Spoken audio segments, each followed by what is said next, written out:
या सुख से सोया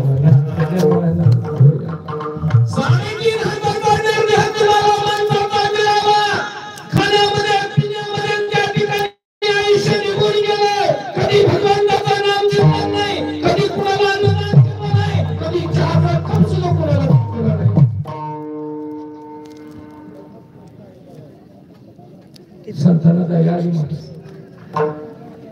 संतांना दया आली आणि संतांना वाटलं त्या ठिकाणी ह्या लोकांना खरा असावं त्या ठिकाणी धर्म सांगावा आणि म्हणून वैकुंठात हजारी संत मंडळी या जगामध्ये येऊन हे देव कारासाठी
येथे उपकारासाठी आले घरच्या वैकुंठ संतांना बुडत हे जन बुडाचा कार्यक्रम चालू होणार आहे.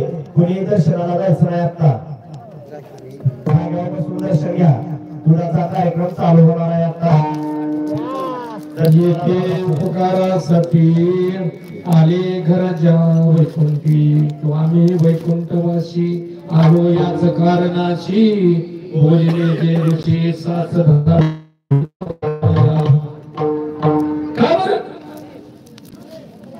तुम्ही आम्ही संसाराला इतकं चिटकून बसलो बायको शिवाय नवऱ्याशिवाय पोराशिवाय आपल्याला काही दिसतच नाही मला बुडत हे जन न देखवे डोळा येतो पळवळा म्हणून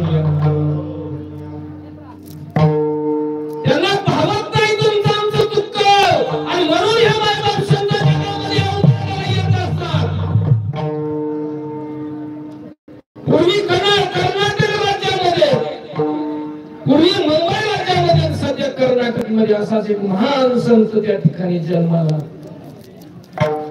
ज्यांनी जगाच्या त्या ठिकाणी जगाच्या उद्धाराची जबाबदारी घेतली. अकोळ नावाचं गाव आहे आणि या गावामध्ये मयप्पा आणि त्यांची साध्वी पत्नी त्या ठिकाणी कोण सुंदराबाई. घराण्यात पहिल्यापासून पांडुरंगाची वारी चालू आहे आणि आई साहेबांच्या घरी भगवान शंकराची भक्ती चालू. लहानपणापासून त्या ठिकाणी भगवानचे भजन करावं, भगवान शिवाची पूजा करावी, प्रार्थना करावी. नमः शिवाय ओम नमः शिवाय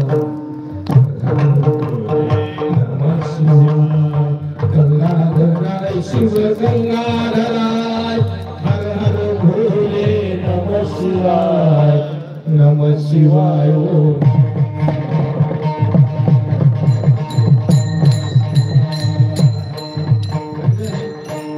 गाणारे चांगले वाजवणारा बी चांगला आहे थोडं पण आपल्याला गड्याकडे बघावं लागतं. नवला आपल्याला शिवा संपवायचं हे ध्यानात ठेवायचं बरं का. म्हणून आज जास्त हा बघाव बोलणार नाही बरं का मला. साधी असणारी सुंदराबाई आणि असणारी त्या ठिकाणी सज्जन मनाचे मयप्पा आणि अशा त्या ठिकाणी परिवारामध्ये त्या ठिकाणी हा परिवार अतिशय सुंदर. काय जमीन फिरून जमीन होती बरं का असं सांगते 10-12 गुंठ म्हणला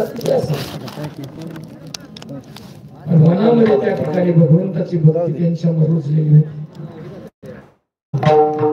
असं करता करता त्या ठिकाणी दोघांचं लग्न लागल्यानंतर आणि पहिल्यांदा एक मुलगा झाला. त्याचं नाव त्या ठिकाणी भैरव. आई साहेबांना त्या ठिकाणी असं वाटू लागलं